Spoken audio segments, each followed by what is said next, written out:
Muy buenos días, bienvenidos a la clase 7. En esta clase vamos a hablar sobre protecciones y accesorios. Hay que tener cuidado para no terminar como el sujeto está agarrando su barrilete, este, quedando electrocutado. Pero bueno, para tener cuidado. Recordamos que estas clases las acercamos de forma gratuita gracias a la empresa ePositivo. En su página web, epositivo.com.ar, van a poder encontrar todas las protecciones, accesorios, todos los materiales para las instalaciones. Vamos avanzando, estamos en la clase 7, vemos protecciones y accesorios, casi ya estamos por delante de la mitad de este curso. Protecciones y accesorios. Bueno, el correcto dimensionamiento de las protecciones y cables en las instalaciones es fundamental para evitar fallas futuras y proteger las partes de la instalación. Fundamental para proteger tanto las vidas de los usuarios como para proteger las instalaciones. Estamos viendo en este caso el tablero con estos elementos de seguridad que ya y instrumentos que hemos visto. Empezamos a ver las protecciones. Cada rama que contiene paneles solares en serie, como vemos en este caso, identifica a un panel solar. Acá se vería su polo positivo y negativo, como estamos conectándolos en serie, el positivo con el negativo es el siguiente. Terminan formando toda una rama, y acá esto que se llama corriente continua o corriente alterna, sería el inversor. Bueno, cada rama de paneles solares que están en serie, esta sería la protección termomagnética, debe llevar una protección termomagnética antes de llegar al inversor. Esto es importante porque si tenemos un cortocircuito de este lado, estamos protegiendo el inversor, que bueno, es un aparato de los más costosos que tiene la instalación, ¿no? Puede ser como el cable que está llevando tenga una falla y se toque entre dos cables, puede suceder cualquier cosa, o mismo para una correcta, a la hora de hacer una limpieza de los paneles, o abrirlos para sacar uno, para operarlos, siempre abrimos esta llave y nos quedamos con tranquilidad que podemos trabajar del otro lado, ya que va a estar abierto el circuito y no vamos a estar trabajando con tensión. Bueno, debemos verificar la tensión de circuito abierto, que es la mayor del panel a la hora de mencionarlo. Recordemos que estos tienen de sus placas características una tensión de circuito abierto, por ejemplo, 45 volts. Si tenemos 10 paneles en serie, va a ser la tensión de circuito abierto de toda la rama, va a ser 45 por 10, que van a ser 450. Entonces necesitamos una protección, una llave que acepte los 450 volts de circuito abierto. Entonces verificamos que la corriente que es útil la protección, que puede llegar a abrir esa tensión. Igualmente siempre después en nuestra página web o en el cotizador que les dejamos, verifica automáticamente y siempre recomienda una protección correcta para lo que se está dimensionando, ¿no?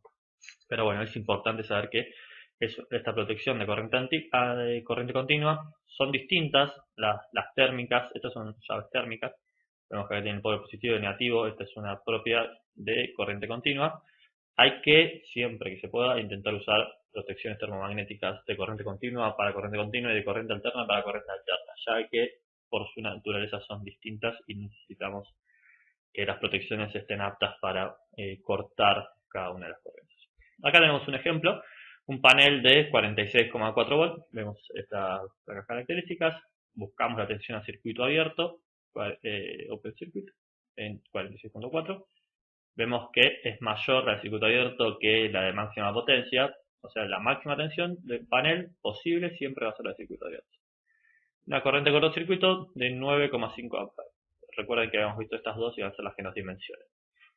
Suponiendo 10 paneles en serie, tendríamos una tensión de 46,4 volts por 10. Entonces tenemos 464 volts. ¿Está bien? Vamos a tener una tensión bastante elevada en esa rama. La corriente 9,05 amperes, porque están en serie. Al estar en serie comparten la misma corriente, pero las tensiones se suman.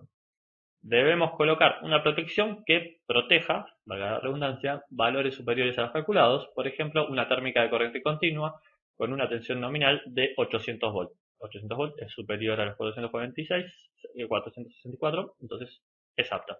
Y una corriente nominal de 20 amperes, ¿está bien? O sea que la corriente y la tensión que nos indica la protección deben ser siempre superiores a la que nosotros vamos a tener en nuestro arreglo. Luego el inversor, bueno, vemos acá como en este ejemplo que habíamos visto en la clase pasada, el regulador y el inversor por separado, y aunque estén juntos estos dos, vamos a necesitar las mismas protecciones. La llave termomagnética de corriente continua, BDC, es por las siglas de tensión, B de tensión, DC de corriente continua, direct current por sus siglas en inglés, ¿no? Ya vimos la llave de esta protección. Luego de estos dos, que pueden ser todo en uno, vemos que tenemos una llave termomagnética, esto en corriente alterna, y una protección diferencial. Luego el inversor de corriente alterna, por lo cual las protecciones deben poder cortar corriente alterna. Para esto debemos colocar una llave termomagnética de corriente alterna y una protección diferencial. Fundamental tener las dos para una correcta protección de todo el sistema.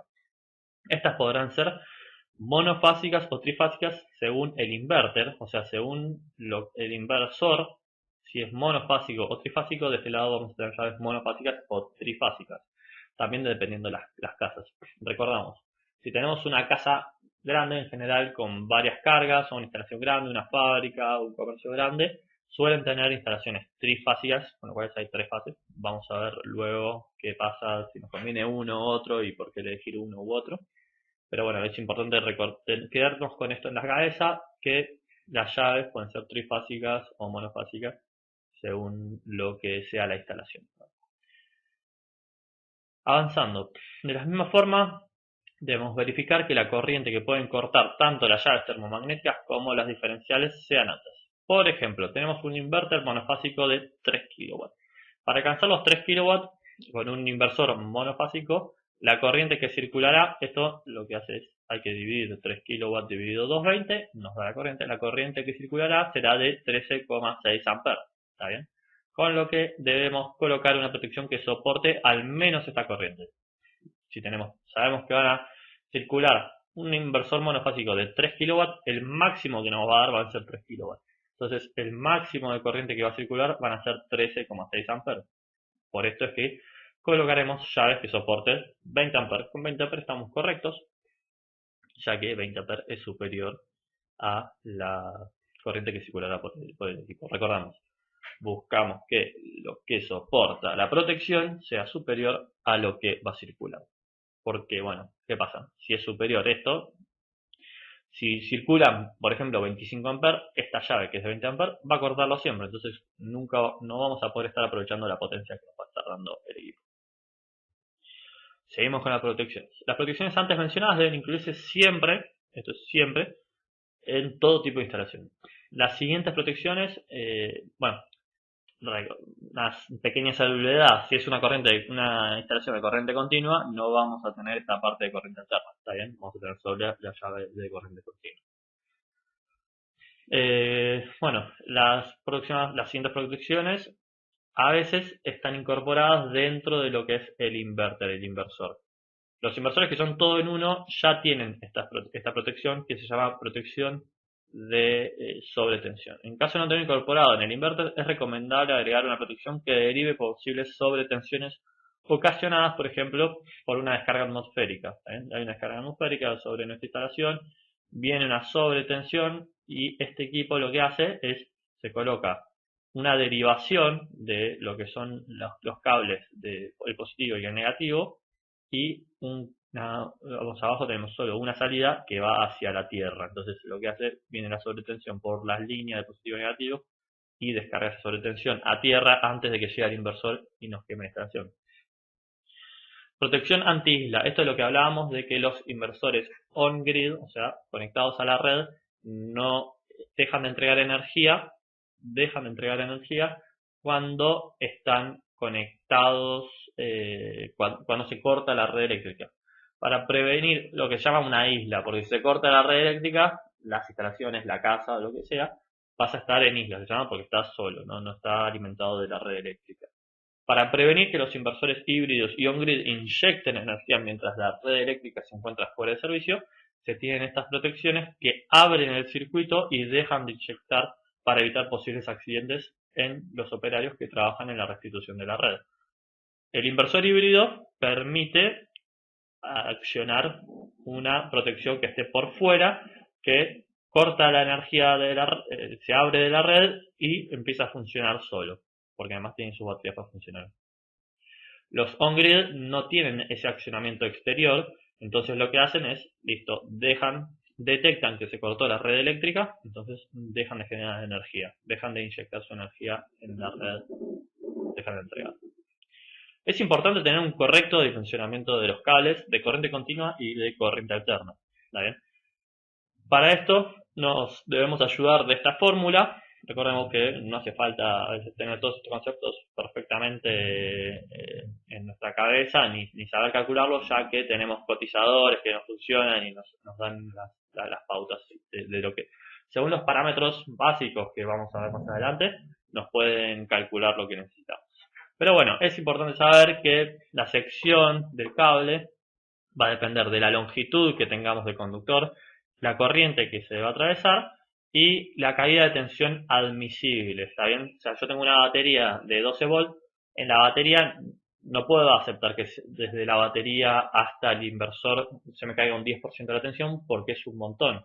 Tengo que el 10% es 1.2 volts, o sea, estaríamos una batería de 12 volts, me termina llegando a la carga abajo de 11 volts. O sea, estamos en 10,8. Es una barbaridad la caída. Entonces, el máximo, hay distintos máximos, lo que se permite entre los, por ejemplo, paneles solares y el regulador, entre el regulador y banco de baterías, en general rondan el 2%, y en corriente alterna, que en general estamos en los 220 volts, se permite un 5% de caída, eso no es mayor problema. Pero sí a tener en cuenta acá que recuerden lo que habíamos visto, al trabajar con tensiones más chicas, como nos pasa en corriente continua, que trabajamos con 12, 24 o 48 volts, circula más corriente, ¿está bien? Entonces el concepto de la corriente va a ser elevado. Y acá nos pesa mucho porque esto va a hacer que la sección que necesitamos de cable sea más grande para evitar tener una caída grande, tener fuertes pérdidas. Así que siempre es recomendable que los paneles, el banco de baterías esté cercano al inversor, 2-5 metros máximo. Puede estar 10, 15, o sea, pero si no nos queda otra, la vamos a tener a 15 metros, pero vamos a tener que tener un conductor mucho más grueso que encarece bastante la instalación. Pero bueno, o sea, si no hay alternativa, en general se trata de tener las baterías en un lugar que circule el aire, y si eso queda lejos del lugar donde lo vamos a poner, bueno, tenemos que sacrificar, pero saber que vamos a colocar una correcta sección de cables. Bueno, por ejemplo, dentro de un banco de baterías sin inversor metimos una caída del 2%. Si suponemos que tenemos un inverter de 5 kW que se conecta a un banco de baterías de 48 volts, tendríamos, vemos 5000 dividido 48 nos da la corriente, que son 104 amperes de corriente. Si consideramos que el banco de baterías se encuentra a 5 metros de inversión, la sección del cable será, vemos que tenemos la fórmula, 2 por la corriente, que son los 104 amperes, por 5, que son los metros de longitud, dividimos 56 por 2. Este 56 es el valor del cobre, de la resistencia que tiene el cobre. Es un valor característico del cobre. Así que en general siempre vamos a usar conductores de cobre. Si llegan a usar conductores de aluminio, bueno, pueden consultarnos o consultar en internet. Es otro el valor, ya que el aluminio conduce, pero menos que el cobre. Así que la sección que se necesita en un conductor de aluminio, que casi que no se usa para este tipo de aplicaciones, se usan más para lo que son las distribuciones de energía. Bueno, este sería el valor. Entonces, hacemos esta cuenta, 2 por 104 por 5 dividido 56 por 2, nos da 9 milímetros cuadrados, ¿está bien? Si nosotros colocamos el 104 en amperes, el 5 en metros, y el porcentaje directamente como número, nos da la sección en milímetros. Por lo tanto, necesitamos conectar un cable de 9 milímetros entre el banco de baterías y el inversor. ¿Está bien? Es importante. Estas cuentas nos sirven todo para lo que es corriente continua. Para lo que es corriente alterna, nosotros debemos dimensionar, vemos que para parte de corriente alterna debemos definir la sección del conductor según esta tabla. Vemos las secciones, si tenemos 2.5 milímetros de un conductor, esto es por polo, ¿está bien? Podemos llegar a transportar hasta 18 amperes. Entonces es importante siempre que tengamos que definir desde el inversor hasta el tablero, según esta tabla. Si sabemos que tenemos un inversor que va a tener 30, va a transmitir 31 amperes, bueno, 30 amperes, por ejemplo, tratamos siempre de que la corriente máxima, o sea, la corriente que vamos a transmitir sea menor a la máxima, ¿está bien? Por ejemplo, si estamos en 25 amperes, no vamos a usar un cable de 24 porque estamos pasados, entonces vamos a ir a la sección siguiente. Vamos a ir a la de 31, y la de 31 nos da 6 milímetros cuadrados, ¿ok? Caja de protecciones. Es fundamental para a la hora de cotizar la instalación, saber los costos, tener presente absolutamente todo, porque si se nos pasa alguna de las partes, bueno, es parte de la ganancia o evitarnos parte de los productos que necesitamos adquirir. Bueno, la ganancia es menor o vamos a terminar teniendo una pérdida, como es en el caso de si nos salteamos un conductor, que tenemos que terminar usando un conductor de 50 milímetros para las baterías porque lo queremos conectar a 20 metros, 30 metros el banco de baterías y tenemos instalación grande. Bueno, eso va a ser un costo no menor. Pero bueno, avanzando con las cajas de protecciones, todas las protecciones deben conectarse dentro de una caja, como vemos acá, con grado IP recomendable IP65. ¿Está bien? Acá tenemos lo que mostramos, los módulos fotovoltaicos, el inversor. Acá en el medio recuerden que necesitamos la protección de corriente continua. Y salimos del inversor. Este es un inversor monofásico. Vamos a verlo ya cómo son las diferencias. Y esto debe ir siempre dentro de una caja. ¿Está bien? Interruptor de seguridad dentro de una caja. Vemos cómo sale. Esta sería la barra del neutro. Está bien, tiene su neutro, tiene su... en corriente alterna no hay positivo y negativo como en corriente continua, sino que tenés la fase, tenés el neutro y la fase, perdón, esta sería la barra de tierra, protección de tierra, porque siempre del inversor sacamos 3. Tenemos protección de tierra y la fase y el neutro. ¿Está bien? Cable de tierra va a una barra de tierra que en general se tiene acá. Tenemos la fase y el neutro. ¿Y cómo conectamos fase y neutro en este monofásico? Este es el interruptor general que conectamos al interruptor general. Estamos conectándonos acá, vemos que entran los cables en el mismo borne y luego se reparten al tablero general donde están todas las cargas. Así que bueno. Vemos acá, para poder tener mayor prolijidad en los tableros eléctricos es conveniente usar barras distribuidoras, ya que lo que hacemos en estas barras es conectar. En una de las barras conectamos la tierra, en otra de las barras conectamos el neutro, en otra de las barras conectamos una de las fases, otra de las barras conectamos otra fase. Según si tenemos un sistema trifásico vamos a tener más barras, si tenemos un sistema monofásico vamos a tener menos barras. Vemos cómo esto es un real DIN, cómo se conectan las protecciones, se agarran de esta forma. Acá tenemos un sistema de barras que van agarrando a los conductores. O sea, que más que de barras, o sea, sobre un bulón se conecta, viene una fase, viene otra fase y en azul, en celeste acá tenemos el neutro y de acá como reparten. Bueno, hay distintos tipos de sistemas. La puesta a tierra es un tema importante, es un punto que todas las viviendas hoy por hoy deben tener. En caso de que la vivienda no posea una protección de puesta a tierra, se deberá enterrar una jabalina, como vemos la de este dibujo, que tiene su conductor. Esta es la jabalina que se pone a tierra.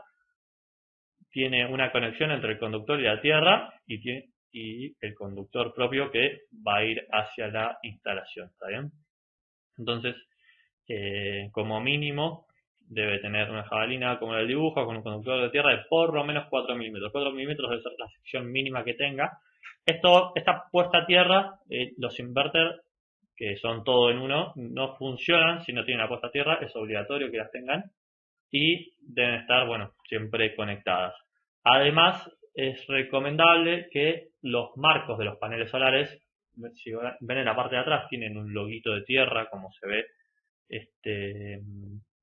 habíamos visto en algún lado, acá. Este logo es de puesta a tierra. tienen este logo, los marcos, es recomendable tomar los marcos de los paneles solares al cable de puesta a tierra, por si hay cualquier descarga, una falla de los paneles solares, se colocan los circuitos que vayan directamente a tierra y, o sea, esa corriente no circule por nadie, por ningún objeto ni por ninguna persona, sino que va hacia la tierra. ¿Está bien? Es importante eso.